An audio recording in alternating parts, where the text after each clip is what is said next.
Okay, so I hope you can all see my screen. I know I have a lot of tabs open. I didn't have time to actually close them before we started up.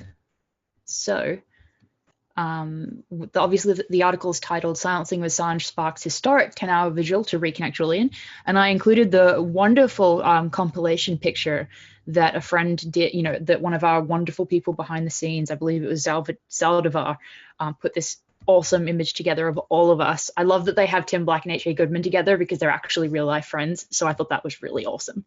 Anyway, but the article reads, the Ecuadorian government's decision to silence Julian Assange by cutting off his internet access, phone communications, and ability to receive visitors represents a saddening turnabout by a country that has long protected the publisher's human and human and journalistic rights. The move took place at the behest of Ecuador's president, Lenin Moreno, who took office in May last year. Since that time, Moreno has continued to provide Assange with asylum in the Ecuadorian embassy in London, and his government conferred citizenship and diplomatic immunity on the arbitrarily confined journalist last December. So, and that was one point I definitely wanted to address in this article, was the fact that a lot of legacy media presents Moreno as somehow tepid towards Assange or less supportive, but his government has actually been very, very supportive of Assange if you look at the actions that they've taken towards him. And despite the media reporting a few months ago that Lenin Moreno was annoyed at Assange being in the embassy, that was a round of fake news, because he was actually annoyed at the situation, not at Assange. So, when news of the cutting communications emerged the other day, friends and supporters of Assange immediately leapt into action, with Kim Dotcom and Suzie Dawson organizing an online vigil under the banner of Reconnect Julian. Meanwhile, supporters on the ground in London gathered in front of the embassy, live streaming as they stood in solidarity for hours, only meters from the confined WikiLeaks editor-in-chief. The event stretched to over 10 hours of continual live streaming. We were so honored to be joined by the most incredible guests imaginable all day long in an awe-inspiring show of solidarity for a political prisoner. Participants included a range of viewpoints from all across the political divide, and included in no particular order Kim Dotcom, Suzie Dawson, This Writer, Cassandra Fairbanks, Ray McGovern, members of the Pirate Party, Emmy Butlin, and I so apologize, Emmy, if I mispronounced your last name, John Kiriakou, Ron Placone, H.A. Goodman, Caitlin Johnstone, Lee Camp, Tim Black, and Trevor Fitzgibbon. This author was utterly overwhelmed at the radiating kindness shown by every single person who contributed, whether as a guest or behind the scenes, creating visuals, as Zaldivar did, compiling questions, monitoring live chat, spreading the word on social media. I know so many of you did that, and any other show of support. The way in which Assange and WikiLeaks consistently bring out the best in people, participants and viewers alike, speaks to the absolute integrity at the heart of the organization. During the entirety of the stream, the strength, mutual respect, and love of truth was palpable. And I was telling Suzie earlier that the selfless kindness of the people that surround Assange and that kind of gravitate towards WikiLeaks just absolutely blows my mind. It's really, really powerful and moving. And the full 10-hour stream is available below in the article.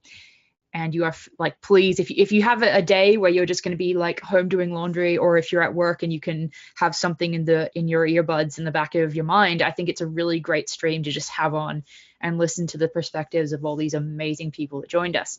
So topics of discussion range from the reason that Ecuador had made the decision to cut off Julian Assange's communication to the importance of WikiLeaks in the field of journalism and in protecting the public from the harmful acts of their governments, and way beyond that as well. To accurately summarize the contributions of such a range of incredibly gifted human beings over 10 hours is impossible. Those who had met Julian Assange in person spoke of their impressions of him as incredibly intelligent, in good spirits, and unbowed in the face of powers seeking to oppress him. They also spoke of his selflessness in efforts to protect others, whether that be the Catalonian people, Chelsea Manning, Edward Snowden, or thousands of other unknown sources and journalists whose lives have been saved by the efforts of Assange and WikiLeaks. And that is so true. And I don't mean to be negative, but especially when you see an organization like The Intercept burn multiple sources, it just really shows you how important WikiLeaks protection of its sources is. Suzie Dawson emphasized that no journalistic organization had ever gone to the lengths to protect sources than has WikiLeaks. Many of the insights gained from Dawson's recent masterpiece, being Julian Assange, were unexpectedly timely and relevant to the recent events, and provided an invaluable resource that viewers could use to help others understand the level of attacks that Assange and WikiLeaks regularly face. And that was something that both Kim Dotcom and I mentioned a couple of times. When Kim Dotcom expressed strongly that people that wanted to support Assange should go and speak to their family and friends and explain the situation, explain, the fake news, for lack of a better term, that has been used against him. And Suzie Dawson's article is perfect for giving people evidence of how narratives have been shaped to destroy the reputation of Assange and WikiLeaks, and to alter history to remove facts that are not coherent with that narrative, to destroy them, like removing the history of helping Chelsea Manning.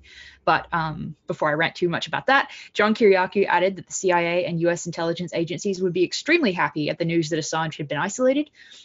He went on to say that they most likely added pressure to Ecuador and Spain to punish Assange, as the United States intelligence community was tired of waiting to prosecute the WikiLeaks co-founder. Kiriakou referenced the likelihood that secret charges await Assange in the United States, specifying that such charges would likely be filed in the Eastern District Court of Virginia, which he said is known as the Espionage Court. Kiriakou explained that this was because no national security defendant had ever won a case there, and that this is because partially it's home of the Central Intelligence Agency. And he added that Assange couldn't possibly get a fair trial in the Eastern District of Virginia. Independent journalist Tim Black expressed his support for Assange and WikiLeaks and astutely observed, "This is not a eulogy, and Assange will be fighting like hell." He described the process of slowly finding truth tellers and truth-telling voices amongst corporate narratives, which then naturally translates into becoming a truth teller for others, helping the public see outside legacy media manipulation. His characterization echoed Ray McGovern's sentiments when he called WikiLeaks and Assange an example by which we should model our journalistic endeavors. And I thought it was really funny when he said that it's much harder to be a journalist than an intelligence analyst, because you have to use two sources for journalism and you only need one for being an analyst. So I thought that was a cool insight. I'm just checking chat really fast. And then Trevor Fitzgibbon also gave his insight on Assange, his sense of humor and sense of caring for and doing good in the world, praising Assange's courage as truly contagious. And meanwhile, Ron Placone pointed out that the vague nature of Ecuador's alleged agreement with Assange, not to interfere. The agreement with Assange not to interfere in his relationship with other states, characterizing the silence of Assange as punishing a journalist for doing journalistic work. He said that Assange is one of the biggest scapegoats right now. And Placone also mentioned that the harsh media treatment directed towards WikiLeaks supporters like Randy Credico, especially in comparison with the softball interviews given to oligarchs and warmongers. This was a topic also discussed by Ray McGovern, who described his experience of being shut out by legacy media and even well-known alternative news outlets and pundits, including Democracy Now!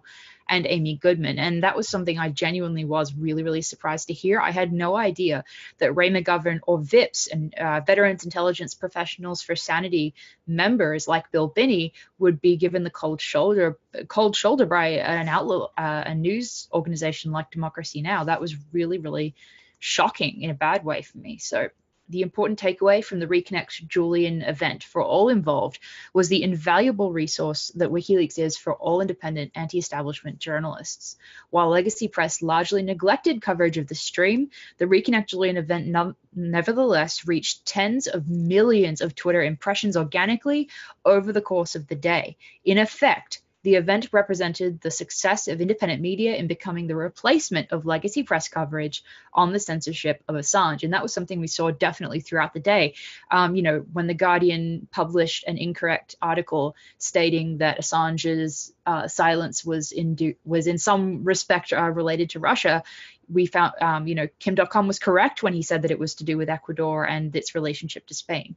So, and also, the legacy press is famous for doing very, very badly ratings wise across the board. So to have millions and millions of impressions despite censorship is absolutely amazing. And in that aspect, it was a resounding success. And obviously we didn't get to see Assange's internet connection restored or him allowed to have visitors or phone access like we wanted, but it was a resounding success in terms of reach. And that was really good on, good public relations outreach for WikiLeaks at the very least. So based on the resounding success of Reconnect Julian in that way, it appears that the public considers pro-WikiLeaks anti-corporate voices as a more reliable source of information than legacy outlets. And I think that's very true. I think people really want an alternative because they know that the establishment media is corrupt and not trustworthy. So they want to find sources of truth that they can trust. And I think WikiLeaks itself as an organization is one of the very few that people should be able to trust 100%. This was epitomized early in the progress of Reconnect Julian, and this is what I was just describing off the cuff when Kim Dotcom correctly surmised that the reason for Ecuador's decision to cut Assange's contact with the outside world likely stemmed from pressure by Spain in the wake of Assange's consistent advocacy for the right to self-determination of Catalonians. Meanwhile, The Guardian, as I mentioned, published a report that incorrectly framed the events in relation to Russia, and Dotcom's suspicions were soon confirmed as correct by both WikiLeaks and the Ecuadorian government, though the two parties disagreed as to the agreement that was allegedly made by Assange, which limiting his speech. And as Ron Placone very astutely pointed out, that the alleged agreement sounded very, very vague. So you could kind of call any particular tweet that you wanted, you could kind of apply to that. And so I doubt that that Assange would have knowingly limited his own speech in that way, but it remains to be seen as to what that agreement really literally said or if it exists, et cetera, et cetera. It appears that the crux of the issue relates to a tweet posted by Assange in response to the arrest of Catalonian President Carles Puigdemont, and I have no idea if I'm pronouncing that correctly, I apologize, in Germany at the behest of Spain. He drew a factual comparison, and this is Assange that drew this comparison, between the recent events and the arrest of Louis Companys, and I have no idea if I'm pronouncing that correctly either. And obviously these were both presidents of Catalonia, with Companys being president in the 1940s, and Assange accurately noted that he was arrested by the Gestapo also at the request of Spain. So that historical comparison, as Kim Dotcom said during the stream, was totally historically accurate. Assange also has been Assange has been a consistent pillar of support for the Catalonian people, with his most recent statements on the matter specifying that he is not for Catalonian independence specifically, but instead supports their right to self-determination as a people. And that's a really important distinction, that he's not lobbying on one side of a political divide or another. He's just saying that they should be able to decide for themselves what they do. And the question put to him was, and I believe this was in Italian press, they asked him, when you say that the deputy of El País libeled you, you are referring to his articles that are arguing that Russia is behind the Catalonian independence movement and your support for it. And Assange replied saying, yes, and not simply that. I am referring to the accuracy of my comments on the independence of Catalonia. I have supported Article 1 of the United Nations. There must be self-determination of peoples, not self-determination of every family or small town, but self-determination for a people. Catalans have their own language, culture, and so they are people. They have the right to self-determination. Whether they should be independent is an entirely different question. My own personal belief is that it would be better if the rest of Spain was nice to them and they were nice to the rest of Spain and they all lived happily together. But that isn't my decision to make. That is their decision to make. And Suzie also read a message from Christine Assange, Julian Assange's mother, who said, quote, "This is Julian Assange's generation's struggle. This event and the hashtag has been a roaring success." And that's the end of the quote. And Suzie related that Christine was very proud of the vigil and all of the participants, which we were all like seriously honored to hear. Lee Camp joined us as well and expressed his support for Reconnect Julian, directing praise for Assange and WikiLeaks, not only for directly influencing media through the publication of documents, but also crediting them with helping inspire the Arab Spring and Occupy Wall Street movements. Lee Camp said, "The ripples of what you have done," and you being Julian Assange, "have created an immense, and I don't think the ripples of what you have created are immense, and I don't think anyone's tried to calculate the impact you've had on the world, and that's why we need you to keep fighting for transparency and a world that's not owned by a tiny elite. You are an important part in it." And he meant this social change. That was part of Lee Camp's kind of address to Julian at the end of his segment with us. Caitlin Johnstone said during the stream, "To be stuck in that embassy and then cut off from the outside world must be devastating. I feel his personal pain, but I think this is really weird. Probably predictable that Ecuador would take issue with the things said about the Spanish government, but I hope this goes in reverse for them and that everyone tweets the tweet that they wanted him to take down," which is the one where he compared the arrest of the current Catalan president with the previous one that was arrested by the Gestapo.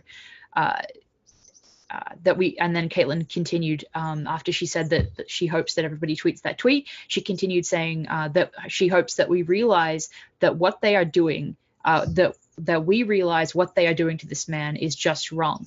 And she said she thanks anyone who is going out to bat for Julian because you are on the right side of history, and we will make sure that we remember those who stand up for him. She also referred to Assange as a monk of government transparency, which I thought was a fantastic and interesting image in light of the degree to which he had given up his life for the cause.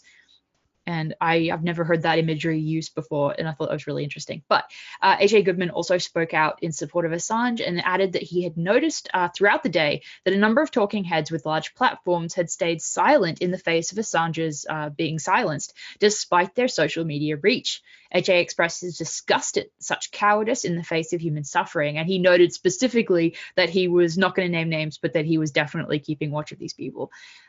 Emmy Butlin joined the panel, describing the courage and persistence of those who regularly express solidarity with Assange by standing watch on his behalf at the embassy for long hours every week for years. She spoke about witnessing policing at the embassy firsthand, as well as the tremendous support from the public, whose positivity she characterized as extremely encouraging and something that keeps her going. And I thought that was really fantastic when she basically said that the majority of people that were on the street did support Assange. And a lot of people, and she specifically, as I remember it, she said that a lot of people would walk up on the street and join them. So that was really cool. A sense of warmth, positivity, integrity, and hope was strongly felt throughout the event.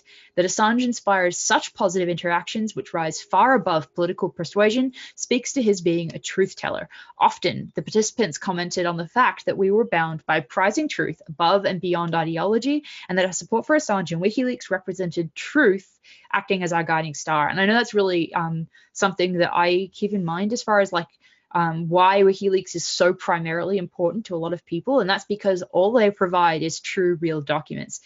They're not somebody who's peddling an opinion. So whether you are somebody who's on the left or right, if you value truth most of all, then you value WikiLeaks by default. But Cassandra Fairbanks informed the panelists that she had visited Assange last Thursday and that at the time he was in good spirits and as sharp-witted as ever. She characterized his intelligence as intimidating, saying that she was simply in awe to meet him. Both Emmy and Cassandra spoke of Assange presenting himself as he is. And I thought that was really interesting. They used that phrase. They both said almost the same thing. And I think that that's an incredible statement in contrast with the often two-faced figures that fill the legacy media sphere. And, you know, that's a very, very, very common thing for somebody to have this kind of amazing, good public face and then be revealed to be a complete asshole, in the course of events. And so to have multiple people comment that Assange is exactly how he presents himself to the public is really also speaks to his integrity, I guess. But Ray McGovern, a veteran CIA analyst and prominent member of the Veterans Intelligence Professionals for Sanity, which goes by the acronym VIPS, joined the panel and spoke about his friendship with Julian Assange being initially sparked by WikiLeaks' publication of documents on Afghanistan. McGovern spoke of Assange and WikiLeaks providing a pattern by which we can model our journalistic efforts. Ray told us that his 5 hours on the streamed vigil were the most pleasant 5 hours I've spent in a long time, and I admire what you're doing. And it was really awesome that Ray actually spent 5 hours with us on the stream. That was the coolest 5 hours ever. But as Kim Dotcom and others have noted, Ecuador's treatment of its own citizen, Julian Assange, at the behest of Lenin Moreno and under pressure from the Spanish government, also represents a clear breach of Article 16.2 of the Ecuadorian Constitution. And shortly after the ending of the live stream, this author received a request to appear on Sky News Australia to speak with Ross Cameron of Outsiders about the success of the Reconnect Julian live stream and the current situation that Julian Assange is facing. And it was a total, complete, utter honor to represent the collective effort of so many awesome people, and Ross Cameron was a pleasure to speak with. The interview remains the only establishment media coverage of the vigil at the time of this writing. And I want to really point out there that, you know, I meant the vigil. I mean, there are lots of legacy press outlets that have commented on Assange being silenced, but and if anybody in chat can point out to me if I'm wrong, but I'm pretty much certain that Outsiders is one of the only legacy press, or establishment media, large cable channels that has covered the vigil itself. And considering the incredible people that were a part of that, I think that's very, very egregious that they would ignore it. And the fact that it went for 10 hours, that's a very long stream for that many awesome people. So it remains to be seen as to how long Ecuador will shut Assange off from the outside world via internet connection, phone calls, and visits. One thing is certain, and that is that those who support WikiLeaks and Assange will not stop fighting until his human and journalistic right to speech and press is restored. And by press, I meant that his journalistic, ability to publish and to speak. And until he is able to leave the Ecuadorian embassy in safety. As a final note, WikiLeaks encouraged those who wish to support Assange at this time to donate to WikiLeaks staff legal fund, and this is for people that don't have the cash to donate, and publicly campaign for his freedom, including by politely correcting journalists and editors involved in misreportage. And if there are any significant or substantive errors in my reporting, I definitely encourage you to point it out. I always appreciate feedback, constructive feedback, even if it's not, 100% positive. Constructive criticism is very, very helpful in this type of endeavor. So thank you everyone for listening to that, and thank you so much to everybody who tuned in, because we had like 15,000 views on that stream in the first day. That was absolutely mind-blowing. And I'm going to stop sharing screen for a moment as I just get us to the documents. I don't know if Suzie is back and just listening right now, or if she's with us or not. I know she had a few things to get sorted while I read this article. I've been listening the entire time. Oh, awesome. Yeah, so I don't know if you're ready to read with me or not, but I haven't even checked chat this entire time. I better do that. I feel bad now. Oh yeah. Hi everyone. God, there are a lot of people with us. We have 57 people with us. Wow. Thank you everyone. I didn't expect that many this evening. You guys are amazing. Thanks for sitting and listening to my article. Yeah, I mean, we just figured that it would be relevant because of everything that's happened to kind of have that update on the stream and whatever. But I know. I'm genuinely very concerned about what's happening with Julian, but yeah, we'll also stick to the topic for now. The topic being like DecipherYou. So let's go ahead and move into analyzing. Definitely. Yeah, absolutely. Oh, when did somebody asked when did the show start? It started about 25 minutes ago. And we just thought that it would give Suzie some time to get herself sorted. God, that was very, very loud. Yeah, so let me see what everyone's saying. Yeah, and we don't know if when Assange's internet connection will be returned, but even if that happens in the very near future, his supporters are going to be fighting until he gets out of that embassy safely. So it's not just like, okay, he gets his internet access back and everything's fine. People are still going to be fighting no matter what until he's safely actually free. But yeah, and RSFO said that Rafael Correa, the previous president of Ecuador, criticized Lenin for his decision, and I think that's a fair criticism.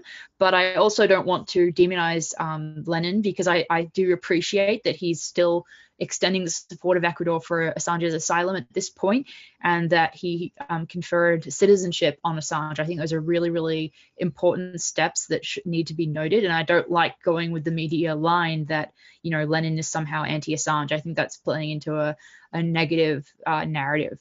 But I want to, you know, along with Kim Dotcom and everybody else in the stream the other day, we wanted to encourage Ecuador to, you know, fully support Assange and, you know, not attack them.